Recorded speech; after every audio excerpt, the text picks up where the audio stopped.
Welcome to another episode of the Voice podcast, where we delve into key topics in financial services, compliance, and consumer protection. Now, today we're introducing an increasingly important issue, which is how organizations can effectively identify, support, and look after their customers with vulnerable characteristics. I'm very excited this morning to be joined by Helen Lord, the CEO of the Vulnerability Registration Service, the UK's central register for customers with vulnerable characteristics. Helen is recognized as a thought leader on the topic of vulnerability and brings a wealth of experience in consumer affairs, fraud, and consumer credit.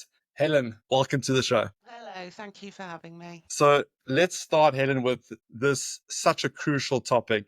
Now, in financial services, identifying vulnerability, it isn't just about compliance. It's about ensuring people get the right support and the right outcomes. Now, the consumer duty has played a great role in this. But beyond that, firms really need to ask, are they really doing enough to look after those customers? Now, from your perspective, what makes this topic so significant and why do firms need to take it so seriously?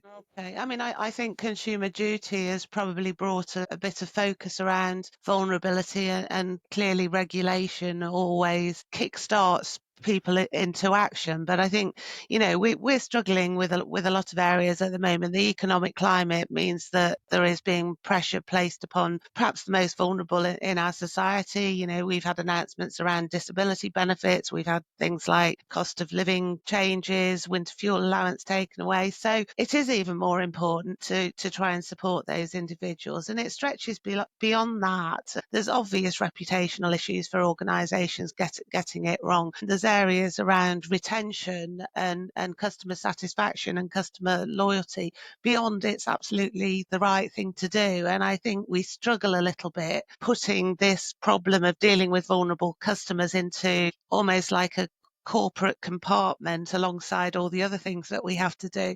But what you're actually dealing with is real people with real problems, and it could be any of us, and we never know what's going to come and sort of kick dirt in our face at any given time. And there are benefits around dealing with customers in the right way. We're not very good at showing those tangible benefits, but the savings, I always think, well, it doesn't take a big stretch to think, well, perhaps it's easier to understand somebody's circumstances and have one decent conversation with them than having 10 conversations with them about the same thing with different support operatives. So, there are tangible benefits around supporting people. So that's why I think it's important. And I completely agree. So what I'm hearing, Helen, is consumer duty was a bit of a catalyst in a way, but there has been a few other events, the disability benefits being taken away, that have rose the awareness a bit higher. But in actuality, they should never have been needed to raise awareness, because this should be central to every company. These are people, and we all have different characteristics. So is that what you're saying in a way? It's this kind of status quo? I think what regulation does is it puts things up a notch in terms of priorities, and it puts it on the boardroom agenda because On there the are bottom agenda. consequences of getting it wrong. If we look into the consequences, something I always say, and this is a bit controversial, Helen, but if I look at the regulator, I often see they'll give fines to the larger companies. But sometimes I think what really needs to drive change is to give a smaller company £1,000 fine. What are your thoughts on that?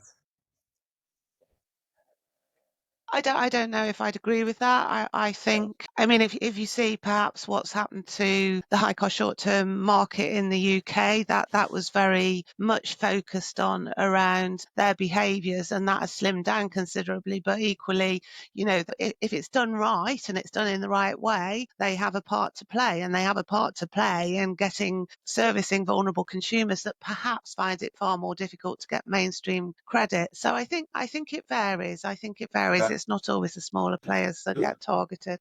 But just for our audience, can you just elaborate on the high cost short term, Helen? What was that? What Yeah, that so was it's about? subprime Yeah. lending, near prime Yeah. lending, where the interest rates Yeah. are higher, and if it's used in the right way, it should Yeah. allow people to get short-term credit, and if they Yes. pay it back, it really gets them almost a footprint on the whole credit ladder. Yes, I completely agree. Well, we've seen from on our platform, Helen, we've had about 49,000 cases of potential vulnerability that our software's flagged in these conversations. So about 133 people a day. And what we see is the subprime clients, so the lenders and the brokers in the subprime sector, they actually treat their clients almost better than the larger companies, which is a bit contrary to popular belief. You wouldn't believe that. But they actually have their processes in place and signposting, and they really, have you seen that? Would you say that? I think, yeah, and I think it's partly because it's been on their agenda for longer, probably for the reasons I just mentioned. There was focus on their performance around the time that we set up with the Vulnerability Registration Service. So they've perhaps had 8, 9, 10 years having to think about vulnerability. And they also have other pressures. Potentially, they are struggling more with people who are challenged by financial difficulty, and they need to engage with those customers. And to engage with those customers means they need to understand them better. So they've had, I didn't realize that this, they've had, a bit of a head start. Do you, if we look at these different events that have put it on the agenda, consumer duty, the subprime lenders have had a bit of a head start. Do you think though that companies understand that the magnitude of vulnerability? It's a good question, because I don't know if any of us do entirely, and it goes back to what I said before. I mean, any of us can be vulnerable at any time. The Financial Conduct Authority come out with figures, and we're looking at half of us being potentially vulnerable. And then there's discussions about what does vulnerable mean, and do people want to identify as vulnerable? The answer is it depends on the organisation, how much of a handle they've got on their customer base, and whether they really understand that customer base. What I really don't think we've got, and that certainly came out in the recent vulnerability review by the FCA, is a handle on the multifaceted nature of vulnerability. And firms are finding it difficult perhaps to deal with individuals who have multiple characteristics of vulnerability. And our data is telling us when somebody is disclosing vulnerability to us, they are actually selecting about 6 or 7 different types of vulnerability on average. So it might be financial difficulty, but it might also be mental health, physical health, bereavement, all the different flags that we have. And it builds up a picture of that individual. And that's where I think we are struggling to get a handle on our customers. So multifaceted, there's so many, various almost dimensions to it. And this is something which we've experienced more as we approach companies and we meet sort of compliance teams, is that what you don't know is often preferred to like what you do know. And there's this worry that by raising a spotlight on your customer base, you'll then have more problems because you now have to help more people. It's the most bizarre thing because, surely you want to do the right by the customer, but a lot of companies, they don't think like that. They'd rather not know. I think you're absolutely right in that. And that is something that I've seen and it's understandable, because I think saying to an organization, you've got to deal with vulnerability in the right way. Well, we know vulnerability is a huge issue. It can range from physical to mental health. It can range to coercion and all those things. So I think we're almost seeing this great big massive vulnerability. How do you start to take that apart, and how do you start to deal with it? Perhaps not knowing is the easier option. And what I would always say around that is you have to deal with this in a piecemeal way. You can't reach the point where you understand every vulnerability relating to all of your customers, but what you do know, you start to deal with. And it doesn't necessarily mean that you've got to employ 200 customer service people who are dedicated and experienced and trained in dealing with specific vulnerabilities, because sometimes the fact that somebody's vulnerable isn't actually relevant to your dealings with them. It might be good to know, but it may not be relevant. Sometimes it can be something as simple as an accessibility issue. You change the way you communicate with them, job done, you carry that through. And sometimes, yes, it's more complicated than that, but I think breaking it down is the important thing.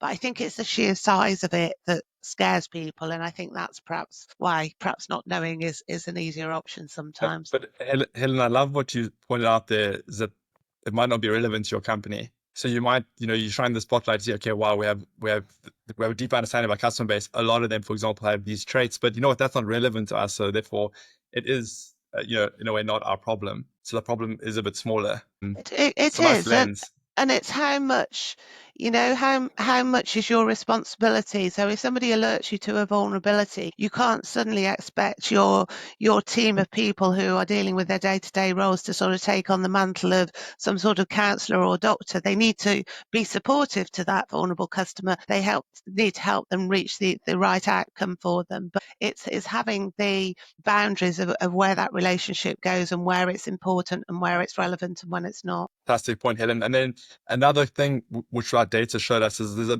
a lot of people think the most vulnerability is health related. Yeah. Have you seen a bit of that? But people think, it's mainly regarding health and not life Um, event, resilience and capability, but more Oh, I health. think there's a huge amount of life events.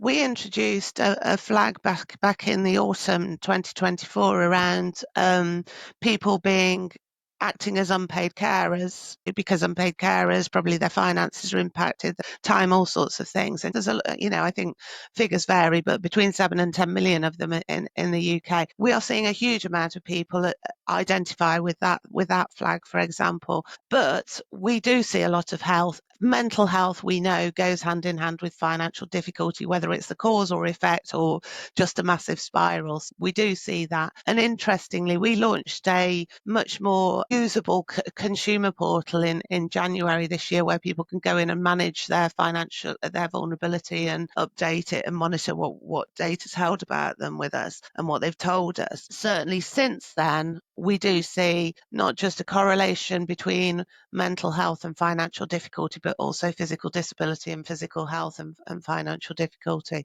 And that is a trend that's becoming clear. But life events is a big one. And I love how you've gone to the actual end individual. What's led to that idea? Because so we service companies. We've always thought ourselves, we actually are looking out for people at the end of the day, but we don't interact with the end individual. But you've decided to go there. What was the thinking around that? Why did you do that? Because our belief is that individuals shouldn't have to communicate their vulnerability to all of their service providers. They should have a one route in. I mean, the picture in my head is always somebody, totally overwhelmed, can't face opening the post, can't face reading their texts and emails, and they're totally overwhelmed.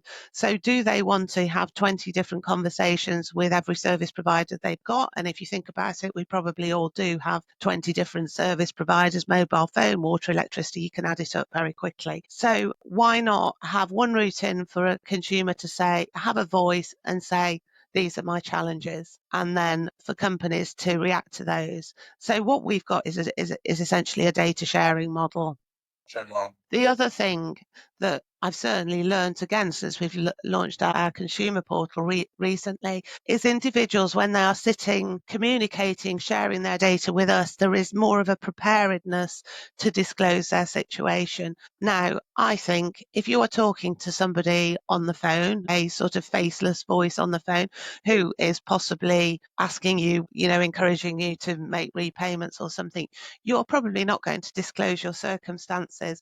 People seem prepared to do that with us, and that goes back to the fact that we are managing to get a handle on the full spectrum of people's vulnerabilities. So we've got flags such as gambling addiction, risk of coercion, drug and alcohol addiction, and people are using those flags and alerting organisations through us to the fact that might be in the background. Now, if you're having a conversation with somebody over the phone, that's probably not the first thing that's going to trip off your tongue, really. And that's a major sort of segue into what we see as, so by monitoring these conversations, we flag potential vulnerability, and what we find is that 1 in 5 flags were actually picked up by the agent. So 80% of these markers fall on deaf ears. And from an agent perspective, really don't blame them, because it's such a tough job. No. It's a really hard job. You've got so many calls, unhappy customers as well being horrible to you. And now you need to be looking out for these signals, which it's a lot. But when it comes to, one thing I like, and this is maybe vulnerability is genuine. 99.999% of the cases is genuine. There is that like small percent where people might use it as an excuse. Have you seen any of that? I saw that very much as a fear when we started off with VRS.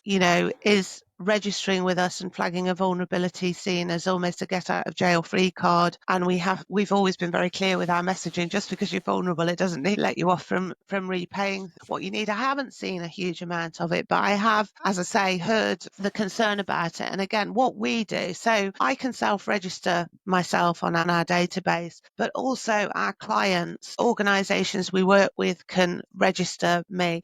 So potentially you're getting a source of truth. You're getting it from a lot of different places. My bank could register with me, reinforce the fact that I'm vulnerable. My council could reinforce that I'm vulnerable. So it isn't necessarily a single voice saying I'm in this situation. And as our database grows and as the model grows, that reinforcement is going to be more and more valid, I suppose. Wow. Yeah, definitely more valid. So you can actually have an interaction with your lender, and they might ask you, can we take a note of this? And then would they ask the consumer, do you mind if I share this with Typically it's a consent model, yeah. So if you're talking to your bank could share with us, yeah. Fantastic.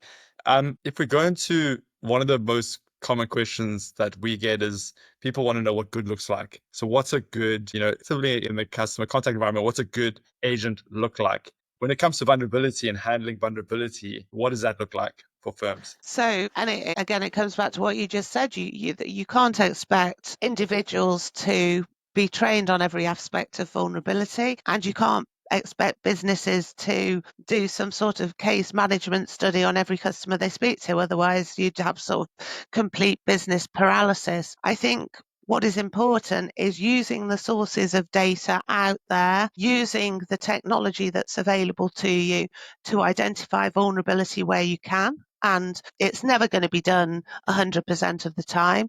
And some people are never going to disclose their vulnerability. But if there's a way of finding out about it, you should do. And you should have processes in place to know what to do with that somebody when that vulnerability has been highlighted. That should be monitored and staff should be trained. Yeah.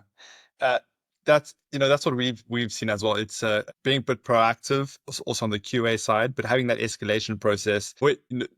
A lot of clients say these behavioral cues. So someone, for example, that struggles with say alcoholism, they might not explicitly disclose, I'm an alcoholic, but they might say something like, I can stop whenever I want. So we've had to work with our clients to pick up all of those types of cues as potential flags that a lot of agents, will go over their head, and then flag them and then send it to a manager to say, okay, this person are they potentially vulnerable? Did the agent actually pick it up? And 80% of the time they didn't. Then what do we do? Do we phone them back and offer further assistance? Then you get into the consent realm. And that's why a lot of our clients say potentially vulnerable, because if the client hasn't consented, then they don't mark them, which often, Helen, makes me think, what's the right thing by the customer? I think Yeah. data protection is one of the big barriers, I suppose, to data sharing around vulnerability. It's been built up into a big spectre, and we can't do anything because of data protection. And I think the regulators would be the first to say that's not true. You just need to do things in the right way. I suppose you cited quite an interesting example there, because what you're suggesting is somebody's hinted at something, you can't then make an assumption about them and then share that. I think the route to go down there is to try and identify how you can minimize the risk for that individual and perhaps capture how you minimize those risks, rather than saying, that we think this is the reason why we need to do that. And I think it's looking at the conclusions. So a conversation can lead you to think these are the appropriate actions with these individuals because they said certain things, but you don't have to label that individual along the way, I don't think. Yeah, sure. Helen, moving on into the main points that firms struggle with. So what are the mistakes you see firms make when it comes to vulnerability?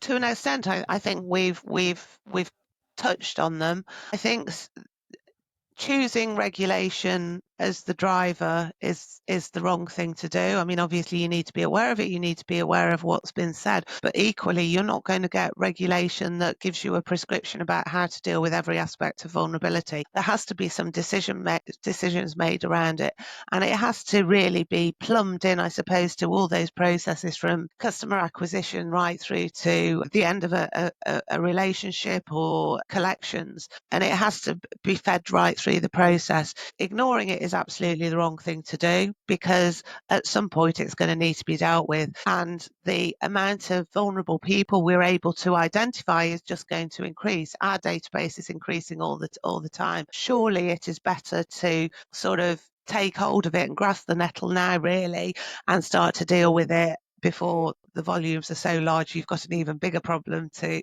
actually start to learn how to manage. Data sharing, I think, is essential. I mean, that is at the core of what we do. It is a vulnerability data sharing model, and I have not veered from my belief that that's the right thing to do, because I don't think consumers should be put under the pressure to have those unnecessary interactions, those unnecessary explanations. And I think dealing with vulnerability should be treated in a non-competitive way. And I mean by that, the whole data sharing and the essence of what's important about supporting consumers should be non-competitive. That doesn't mean that organisations can't have their own models in terms of servicing those consumers, their own solutions, and do all the clever things that corporate organisations do. But that shouldn't be at the detriment of the consumer, the customer. Helen, so what I'm hearing is some of the mistakes you're seeing is firms are overly focused on the regulation as opposed to it being just a general good way of running a business. I think there is a lot of, and has been a lot of, waiting to be told you have got to do it, otherwise we're going to stick a great big fine on you. And then secondly, the data sharing. Are you seeing a bit of, I don't want to share my data because it's my data? Is that a bit of the competition part that I'm hearing a mistake that people make? I think there's a little bit of that, and I think there's always going to be a little bit of, I want to do this better than my main competitor over there. So I think there has to be a coming together, a collaboration. And I think it's a cross-sector collaboration. I don't think it's just in financial services. I think there needs to be collaboration across all sectors, because consumers aren't just dealing with a bank, they are also dealing with a housing provider or their, I don't know, their gas provider. And, what comes to mind is identification and understanding is one thing, but that's not really, to me, in a lot of ways, not really the regulator's stance of vulnerability is. I believe the regulator is all about designing your products and services. And that's what I guess companies, as you've said, can really compete in, is designing the best product and service to serve those needs. Absolutely. And I break it down into three parts, really. One is identification and disclosure. You've got to know that, or get a handle on somebody's situation to deliver the right services and the right outcomes. But then it is the outcomes and how you deliver those. And I guess the competitive world is what products you deliver to people, how you best serve them. But I think it should be driven by what the vulnerability is. And I think in the middle of there, you have to bear in mind that the consumer doesn't actually, or the customer doesn't actually necessarily know what the best outcome is, what their options are, what they're vulnerable to. So I think that's where they need a helping hand and a bit of guidance. So I think identification, driving those outcomes, and then on the back of that is support for consumers, because surely while we've captured all of that, and we feel this is our responsibility very much, while you've captured and reached the point where you've really identified somebody's circumstances in context, surely the next step is to give them a stepping stone, a signpost, passporting to them to the help to make life better. And Helen, I think that leads into why at Voice we've grown so fast in the past few months, is because the identification piece, clients, as far as we're aware, are well aware of that they're not identifying enough. I looked at the data earlier. For the month of February, we had 5,200 cases of potential vulnerability from about 83 finance companies. And that's tripling every year. We've been growing exponentially. Now the problem we need to help our clients solve, and this is why we're on this podcast, is what to do next. And that's where you've dedicated your career at this point to helping on that management support side. Yeah. So, I mean, what we've done, and yes, right from the outset, is the challenge to us is, okay, you're telling me that my customer's vulnerable, and it's so what? What am I supposed to do with them? What am I going to do if this person is telling me they're going through this life event that is a problem? I don't know. And as I say, the customer themselves possibly don't know exactly what they need. Our next evolution or the next generation of the VRS product is actually helping the individual to articulate what they're looking for. So we have about 34 different flags, which are different types of vulnerability, and they range from financial difficulty to health to accessibility to life events. So with each of those, we are presenting now, or we will be presenting very shortly, the individual with some outcomes, what they are looking for, where they're looking for support from their service provider. So if I take the example of bereavement, for example, it may be that somebody's gone through a bereavement, and it may be that their finances have been halved or their finances have been restricted because of the loss of somebody. So we are allowing the consumer to communicate what is the problem to the end service provider. And for every vulnerability flag we have, we'll have a set of those. So the end user has a good starting point, understands what the consumer needs from them. Amazing. So you haven't just gone from the type of vulnerability, but you've got to what they desire. That's where we're going with it, yeah. Amazing. And then you make it really easy for firms to know the so what to do, because it's this client wants this because of this.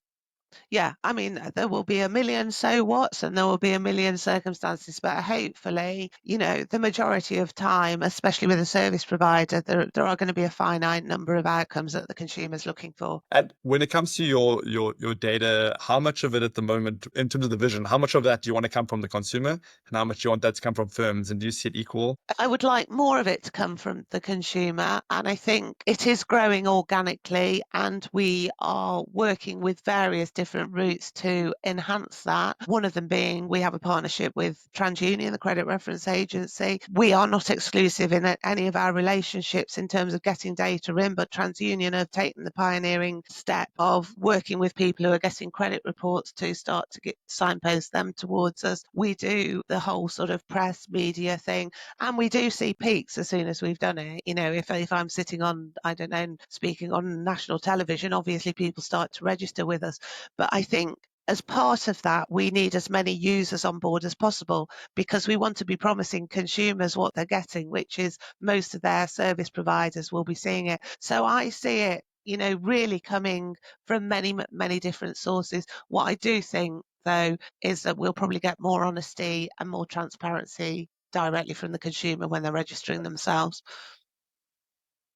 Helen, we said something to a client once. We said, you have a lot of these clients who are in vulnerable circumstances. You are signposting them very well. Have you ever met these organizations that you signpost to and said, maybe instead of just recommending that they speak to so-and-so, you do that intro for them, and they've said they prefer to keep it separate? What's your experience with that been? Well, again, I mentioned the support aspect of what we do. What we are trying to do is to literally passport those individuals to the support that they need. So we have a lot of partners on our consumer portal. We have a hub which we fund for consumers to access every link to every support group going, really, whether that be money advice, benefits calculators, whether it be charities, whether it be something specific about health. So we work with that hub. We are also putting on there a benefits calculator. We're also helping with income and expenditure. We're also working with organisations that help a consumer get the support they need, whether that's things like water, warm homes discounts, broadband discounts, whether it's hot desking them, putting a call across to the Alzheimer's Society. So there's a whole range of support. We are building that again, so it is in one place. And yes, we have talked to most of those organisations, and we do try and get their expertise and input and be very mindful of what that is, because again, there are experts in every field of vulnerability. Something which I think we should discuss going forward, but if one of our clients, if a consumer calls and says, I've had a bereavement, actually give it a real example. It happened recently. A lady called, her husband passed away, and he had bought a super bike. It was an amazing new super bike. He had hardly ridden it, and she was now calling the place where he purchased it to see if she could sell it back. She was like very distraught. It was very recent. But if the agent did handle it well, he said, can I take a note of this? But if the agent has said, do you need some further assistance? Can I put you in touch with the vulnerability registration service? And the lady had said yes. We could have literally, that customer would have had like the ability to be helped in minutes and in hours. Do you think that's something like, could you see that happening? Yes, it is happening. Yeah, okay. And again, hopefully we are a conduit, if you like, to some Yeah. of that support, and we're building on it. And I'll give you an example for a personal example. So I care for my mother, and I think, if you suddenly become responsible for somebody through ill health, you are faced with a whole new world of things that you don't even know what questions to ask, let alone what the answers are. And I think people need guiding through that, and there is guidance available for each kind of scenario you might come up with. And I think it's important to hold people's hands through to that as much as possible. You can't do it for them. You can't, take away the pain and the difficulty. You can facilitate it, and you can make it easier. Are there any, you spoke about your mother, but at VRS, are there any sort of recent examples of something that a firm did that you're really proud of? Any stories that come to mind? I know you put me on the spot there. So, I mean, sorry, so many.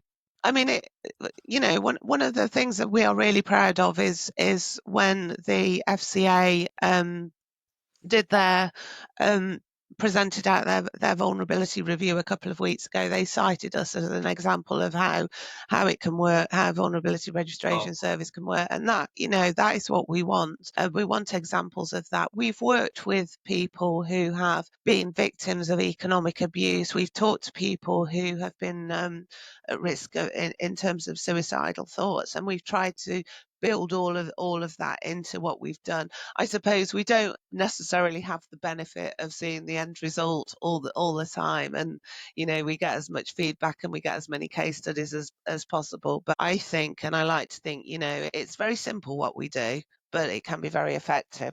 Yeah, it's extremely effective. And do you ever pinch yourself like about the impact you're having? And you're just like, wow. No, I wish I did. I think it's more a case of there's a long way to go with it. Yeah. Oh yeah. Yeah, There's a never long way to go content. with it. I will pinch myself when it has been adopted by at least 3 sectors and it's reaching critical mass in those sectors. Right. 3 sectors critical. So is that, yeah, for us all sort of the goal, Helen, the vision, where in the next, what's for you to say, I've done it, like we've done it? I think when organisations absolutely recognise that VRS is the tool they should be using, and it's it's the same sort of thinking as using a credit reference agency to see if somebody is eligible for credit. You check to see if somebody's vulnerable as part of that process. So people are using it to make their decisions. Basically, it's a data source that Yeah, has to be used. absolutely. Because Yeah. it's no different in a way. I mean, we've had credit checking since the early 90s. It's accepted, it's understood. But what we don't do is look at the cause of financial difficulty or the cause of the way people behave in their financial well-being or the effects of that. So all we are trying to do is put context around that and show why people are behaving in that way. And that is surely far more valuable than all the models, all the predictions that you can put in place. We're actually giving you a reason or probably telling you how somebody is going to behave because they've told you what their circumstances are. And no better person than yourself. I believe you did 20 years experience in fraud as well. So you've seen it all when it comes Yeah. to data. Yeah, And yeah. that's very scary. Yes, I did 20 years tech experience. So I have spoken, and most of that was actually consumer facing, which is why I think that sort of that that environment is very important to engaging customers because they're probably highlighting their financial hardship. I think it's a good environment to actually highlight any associated vulnerabilities with that, but certainly try to take on all those, thousands and thousands and thousands of conversations with vulnerable people. But I think one thing I would say, when I started doing that, we weren't concerned about people's vulnerabilities. We weren't sitting there thinking, what's driving this person? So it's fascinating to think that there would be someone that on a credit check is not a good candidate. But when you take that vulnerability context into account, you might then go ahead with them. Yeah, I mean, it's like anything else. It's rehabilitation. They might, on paper, they might not look like, they they should be accepted for credit or whatever. But, if you dig a bit deeper, there are massive benefits. And equally, there are risks associated with certain things that can be factored into scorecards and all sorts of things. And I'm not talking about negatively affecting people because they're vulnerable, because that is absolutely not what we're doing. Yeah. But you might be able to predict the right customer journey with somebody because of their The right customer. vulnerabilities. Yeah. Sometimes saying no is a good thing for someone, essentially. Goals. So getting it used in decisions. For us, we have a similar, quite very end consumer vision. It's that people will choose their providers of financial services because voice is there.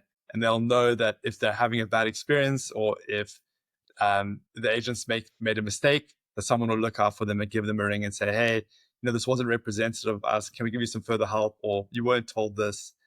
Share the right information is. So my vision is I'll be one day in a pub and I'll overhear a consumer saying, hey, I got a call from my bank because the agent made a mistake, and it was because of the software called Voice. For me, then I'll feel like, okay, we've had a good impact. So that's what fires us up, Helen. Yeah, absolutely. Yeah. No, it's So, when it becomes the accepted way to do things, I think. Accepted way The to do things. norm. The norm. I was looking at FCA Financial Life Survey, and I saw that it's still 64% of people don't believe service providers are honest and transparent in their dealings. The majority of people, the trust is really low. And Yeah. And I think it varies between different providers or different sort of types of organization. And we certainly got that. We did a survey on that about 2 years ago. And there is a low level of trust in some areas. And again, I suppose that comes back to, if you're not comfortable, are you actually going to disclose your circumstances? Would you want to? Would any of us want to? Yeah, nope. And especially if you feel that the agent wouldn't be able to, have a conversation around them, you can really, tell me the agent's got so many things on their plate that they're trying to help you with. And, if you had to now share this with them, would it be an added thing that they would have to deal with? And would they be able to then solve your primary query? Or, Yeah, I mean, and equally, as you said earlier, we are asking an awful lot of some of those people. You're expecting a lot of them, and they've got their own sort of objectives and targets to reach. Objectives, targets, some perverse targets like, talk time. Don't talk too long to someone but they have a vulnerability. I mean, you measure on talk time, not on how you treat people. So there's a lot of change to do. But let's wrap up. It's been really great speaking to you, Helen. And just for some takeaways for our listeners, what would you, one bit of advice potentially to firms that can help them improve their approach to vulnerable customers? What would it be? I would embrace it. I would see it as an opportunity, not as a have to do. And I would just sort of get on with doing it. It's not going to go away.